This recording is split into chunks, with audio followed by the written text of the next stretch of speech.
রান্নাটি করার জন্য কড়াইয়ে সর্ষের তেল গরম করে এঁচড়গুলোকে হলুদ, নুন আর তেল দিয়ে প্রেসার কুকারে সিদ্ধ করে নিয়েছি। ওই হাফ সিদ্ধ করা এঁচড়গুলোকে আমি তেল দিয়ে খুব ভালো করে ভেজে নেব। এঁচড়ের যে একটা কষ ভাব থাকে সেটা ভাজলে চলে যায়। ভাজা আমার হয়ে গেছে, এবার আমি তুলে নেব। এবার আমি কড়াইতে সর্ষের তেল দিয়ে তার মধ্যে জিরে আর তেজপাতা আর একটা ছোট এলাচ ফোড়নে দেব।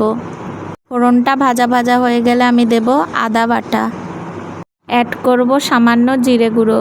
ফোড়নটা যাতে না পুড়ে যায় সেই জন্য আমি জল দিয়ে হলুদ আর লবণটা দিয়ে দেব, সামান্য চিনিও দেব। এরপর আমি মশলাটা খুব ভালো করে রান্না করে নেব।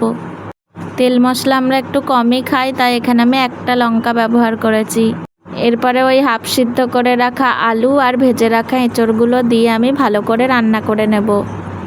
কম আঁচে মশলাটা ভালো করে মেশা অবধি আমি ওয়েট করব।